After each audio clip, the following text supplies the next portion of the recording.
Assalamualaikum warahmatullahi wabarakatuh.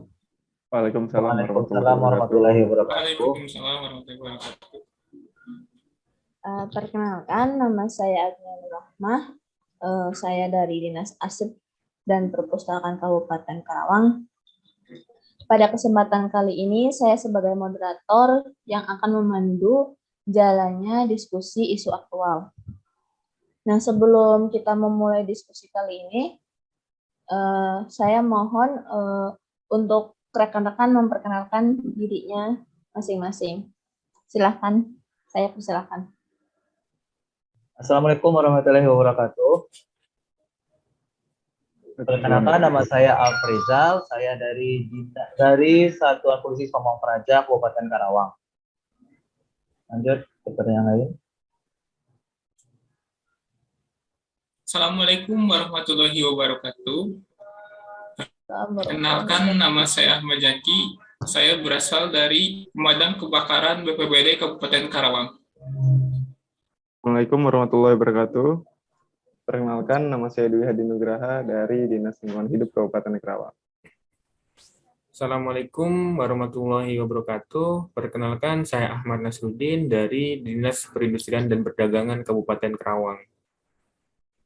Baik, terima kasih untuk perkenalan diri masing-masing ya.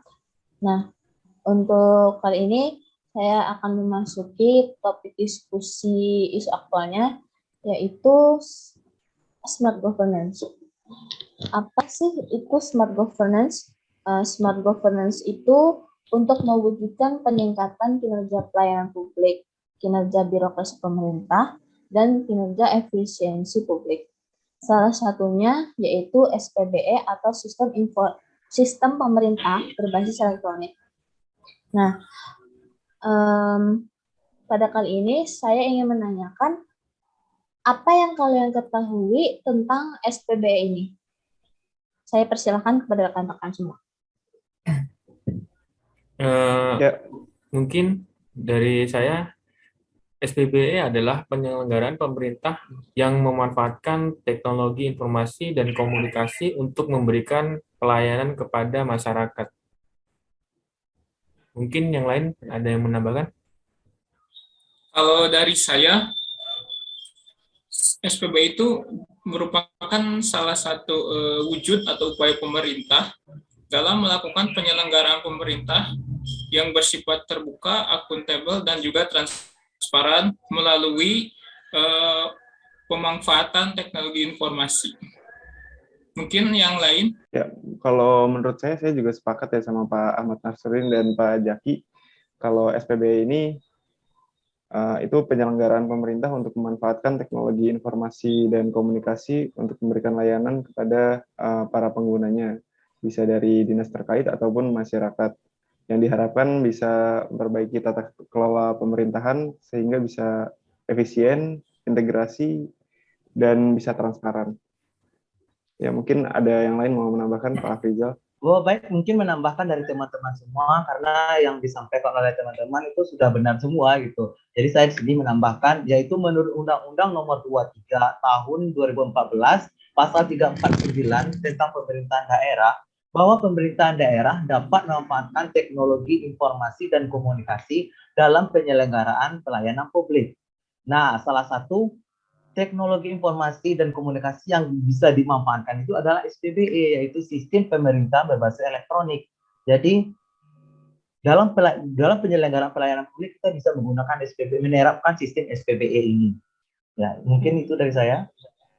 Baik, terima kasih atas pendapat rekan-rekan semua. Ya, memang betul dari apa yang saya pahami juga sama, bahwa SPBE ini dimaksudkan untuk penyelenggaraan pemerintah dengan memanfaatkan teknologi informasi dan komunikasi.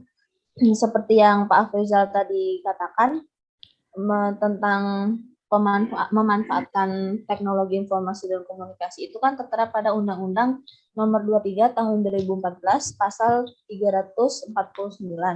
Nah, untuk SPBE ini kan diatur pada Peraturan Presiden Nomor 95 Tahun 2018. Jadi yang akan saya tanyakan, apakah kalian mengetahui tujuan dari adanya SPBE ini? Silahkan. Kalau menurut saya tujuan dari SPBE ini itu mewujudkan tata kelola pemerintahan dan pelayanan publik yang transparan, efektif, efisien, akuntabel, dan terpercaya. Sebenarnya nggak beda jauh sama pengertian yang tadi sih, kalau menurut saya. Mungkin menurut saya itu. Mungkin yang lain mau menambahkan? Ya, silahkan yang lain bisa ditanggapi tanggapan dari Pak Hadi. Mungkin setuju sih dari Pak Hadi. Saya sih lebih menekankan ke sistemnya yang lebih terpadu. Jadi pertukaran di instansi dari instansi lain itu akan lebih cepat. Pelayanan itu akan lebih cepat. Mungkin yang lain? Mungkin kalau dari saya sendiri, salah satu tujuan adanya SPBE itu ya untuk mewujudkan bangsa yang dapat berdaya saing dengan kemajuan teknologi, di mana pelayanan penyelenggaraan itu dapat dilaksanakan secara terbuka sehingga masyarakat tahu apa yang ada di dalam penyelenggaraan pemerintah tersebut. Mungkin Pak Aprijal mau menambahkan? Ya, saya setuju dengan Mas Zaki, yaitu tujuan sebenarnya dari SPBE ini adalah agar kita ini atau pemerintah Indonesia ini bisa bersaing dengan tingkat dunia gitu dalam sistem penyelenggaraan pemerintahan. Karena ini kita udah dalam era maju, jadi kita dibutuhkan bagaimana sistem percepatan dalam penyelenggaraan pelayanan publik dengan memanfaatkan sistem elektronik ini gitu. Sekian mungkin. Oh ya, baik, terima kasih, mantap sekali ya pendapat kalian.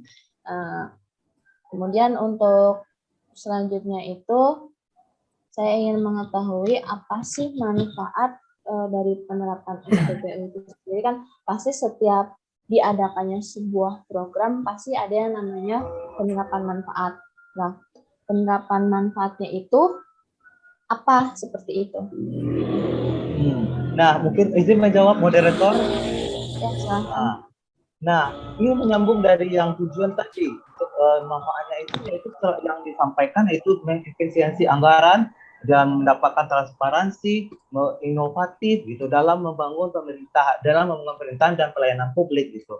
Jadi kalau dari sisi anggaran kita lihat itu kalau menggunakan sistem elektronik itu juga dirasakan manfaatnya oleh masyarakat juga, mulai dari nggak harus ngurus pergi ke kantor gitu kan. Dengan sistem elektronik kita bisa mengakses di rumah atau di mana saja gitu untuk pengurusan seperti surat-surat penting gitu. Dan dari sistem transparansi itu salah satu contohnya adalah dalam perekrutan ASN gitu yang kemarin dilakukan oleh BKN, Badan Kepegawaian Negara, itu sudah menggunakan sistem elektronik, yaitu dapat kita mendapatkan hasil transparansi dari dokumen tersebut. Mungkin dari teman yang lain ada yang menambahkan? Baik, silahkan yang lain. Apakah ada tanggapan? Kalau dari saya sih, saya sependapat ya dengan Pak Afrizal, udah lengkap banget jawabannya, manfaatnya. Apalagi masyarakat Indonesia itu kan sensitif banget kalau masalah uang. Jadi ada yang murah, kenapa harus yang mahal gitu. Intinya kita bisa menerapkan sistem SBE, irit, udah nggak pakai uang lagi. Ya udah, kita perlulah percepatan demi Indonesia yang lebih baik. Itu sih dari saya.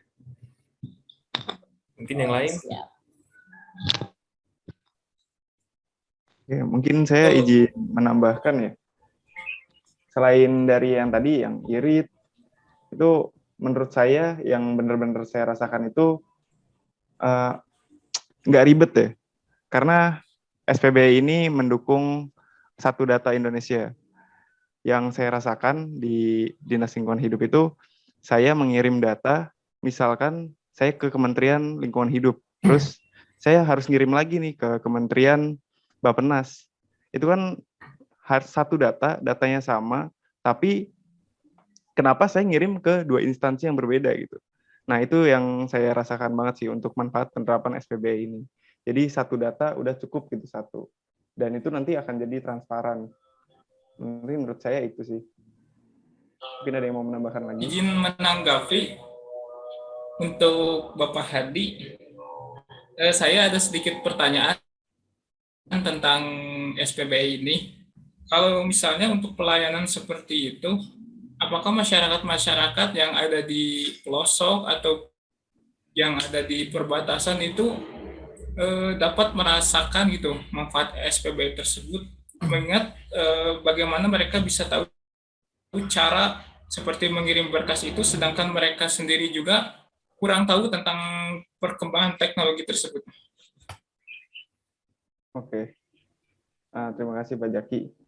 Kalau menurut saya gini ya Pak, mungkin kalau untuk masalah ke masyarakat, mungkin itu yang kedua ya. Tapi yang pertama ini menurut saya pribadi, itu lebih mempermudah ke administrasi yang pemerintahannya dulu, di pihak internalnya dulu. Jadi kalau misalkan data-data dari pihak internal ini udah gampang diakses untuk beberapa pihak, itu menurut saya udah bagus sih.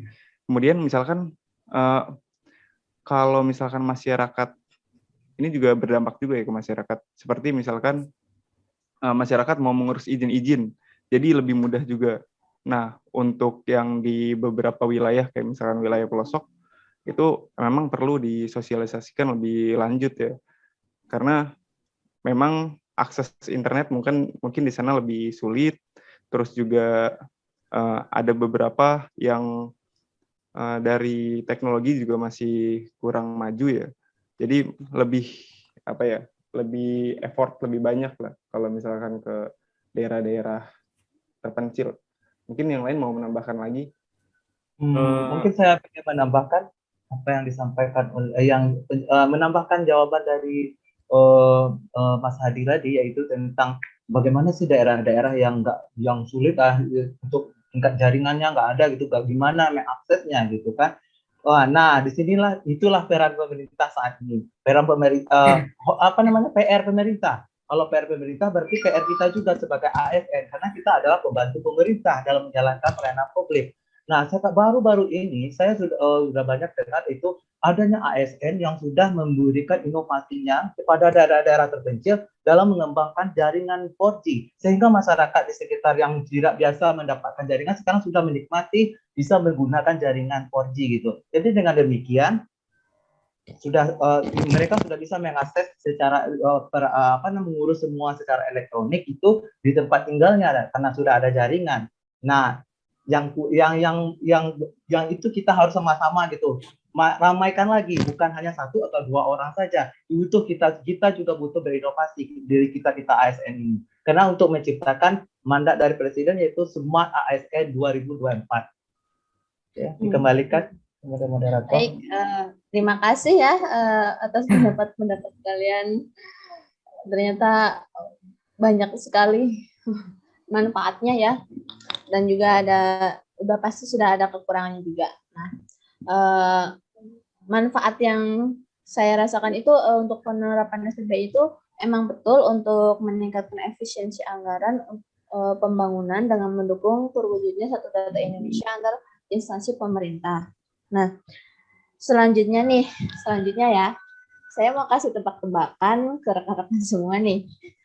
Siapa yang mengetahui tentang peraih predikat sangat baik pada evaluasi SPBE tahun 2021 ini? Tahun lalu. Ayo, siapa yang bisa jawab? Kalau menurut saya sih Kemkominfo ya Mbak, karena di sini Kemkominfo ini menggencarkan literasi digital untuk mencegah kabar-kabar hoax yang ada di masyarakat. Menurut saya itu sangat penting banget sih, penting banget. Karena banyak sekali sekarang info-info hoax yang ada di masyarakat, dan masyarakat itu juga gampang banget gitu percayanya. Nah, makanya Kemkominfo ini melakukan itu. Sekitar 12,5 juta rakyat Indonesia ini udah bisa kenal literasi digitalnya. Mungkin yang lain? Betul Pak Hadi. Salah satunya ada Kementerian Komunikasi dan Informatika. Masih ada masih ada beberapa instansi pemerintah lagi. Ayo, siapa yang tahu? Mungkin ada yang sudah tahu, silahkan rekan-rekan semua. BKN Kalau mungkin Mbak, yang BKN. saya tahu, Oh ya, yang saya silakan. pernah baca, ya, kalau yang pernah saya baca itu salah satu instansinya itu adalah BPS, Badan Pusat Statistik. Karena memang di BPS itu menyimpan berbagai banyak data, sehingga sudah sangat sewajarnya BPS itu mendapatkan penghargaan sebagai peraih SPBE terbaik. Oke, baik. Tadi Pak Ahmad ingin mengatakan apa, Pak? Kalau menurut saya sih BKN ya Mbak. Dari pengalaman seleksi CPNS itu udah menggunakan sistem yang bagus, CAT, transparansinya bagus, terus data-datanya juga bagus. Kalau menurut saya sih BKN. Oh, seperti itu. Baik. Mungkin Mbak, ada pendapat dari Pak Afrizal? oh iya, mungkin sedikit. Ya, saya juga punya ada satu instansi juga sih, karena Nanda tadi sudah jelaskan tentang instansi dari pusat semua gitu, kementerian gitu kan. Mungkin saya lebih menyoroti ke arah ke pemerintahan daerah, yaitu yang sekarang ini disoroti oleh media, banyak disoroti media, itu Provinsi Bali. Karena di Provinsi Bali ini termasuk sukses juga menerapkan SPBE. Salah satu mereka di sana sudah banyak aplikasi yang diterapkan untuk pemerintahannya yang menggunakan sistem SPBE. Salah satunya adalah absen digital atau face detection, e-office, cek diri, log Bali, integritas impact, dan lain-lainnya. Dan juga mereka memberikan pelayanan wifi gratis bagi desa adat, objek-objek wisata, dan puskesmas. Wah, baik. Terima kasih. Mari kita tepuk tangan untuk kita semua. Ya, terima kasih untuk jawabannya. Setelah rekan-rekan mengetahui peraih predikat sangat baik pada SPBE ini, jadi untuk evaluasi SPBE ini tuh bertujuan untuk mengukur capaian kemajuan serta meningkatkan kualitas penerapan SPBE pada instansi pusat dan pemerintah daerah yang bermuara pada peningkatan kualitas pelayanan publik. Nah, jadi ini sudah lumayan lama ya, Bapak-bapak semua, untuk mempersingkat waktu. Tapi sebelum saya mengakhiri, ada satu pertanyaan terakhir ya, yaitu menurut kalian itu apakah SPBE ini sudah diterapkan pada instansi masing-masing di tempat Bapak-bapak ini bekerja? Silahkan pendapatnya. Ya, izin menjawab, Bu Anya. Itu kalau di instansi saya itu Satpol PP, sudah ada beberapa aplikasi yang digunakan, yaitu yang aplikasinya yang dari SPBE ini, contohnya absensi kehadiran, yaitu namanya Absensia gitu kan. Kita itu sudah menggunakan sistem SPBE dan sistem untuk menyimpan manajemen dari pegawai gitu, seperti SIM ASN. Di situ data-data pegawai itu sudah disimpan secara elektronik. Jadi apabila ada terjadi misalnya kehilangan data atau gimana, itu sudah ada disimpan di SIM ASN. Dan SIM ASN ini sudah menggunakan sistem SPBE. Nah, dari teman-teman yang lain gimana? Kalau dari instansi saya sih sama sebelumnya sama dengan Bapak Afrizal, tapi ada satu aplikasi yaitu Antisisbada. Dia aplikasi yang gunanya untuk pengelolaan barang. Jadi kita bisa menarik data barang-barang apa aja yang ada di dinas kita, terus mengetahui statusnya apa, rusak apa, itu aja sih. Baik. Mungkin dari yang lain? Kalau di pemadam kebakaran sendiri untuk pengembangan SPBE ini masih dalam tahap optimalisasi ya, mengingat pemadam itu kan masih berada setingkat dengan bidang, sehingga untuk pemanfaatan SPBE-nya itu sendiri masih menginduk ke BPBD, seperti website pelayanan dan juga Instagram. Tetapi untuk Instagram sendiri sih Damkar sudah memilikinya ya, informasi-informasi seputar kejadian kebakaran atau evakuasi yang lain bisa diakses atau bisa dilihat oleh masyarakat melalui Instagram resmi Pemadam Kebakaran Kabupaten Karawang.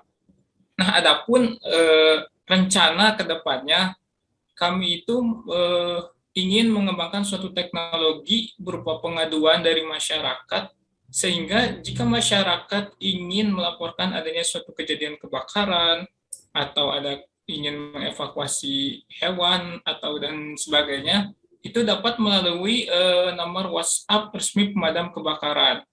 Selain itu, WhatsApp ini juga digunakan sebagai pemberi informasi kepada masyarakat tentang bagaimana kejadian-kejadian yang terjadi di Karawang ini, khususnya dalam bidang pemadam kebakaran dan penyelamatan. Dan itu merupakan rencana yang mungkin kedepannya akan segera direalisasikan. Terima kasih.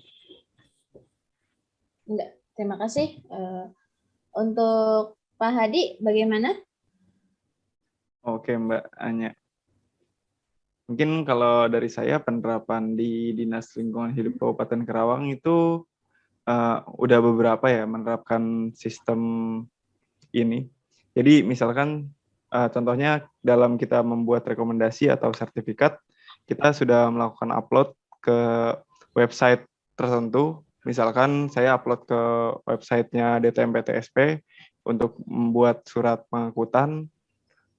Kemudian juga ada juga yang tadi saya bilang awal, itu saya mengupload tentang data timbulan sampah ke website Kementerian KLHK atau Lingkungan Hidup.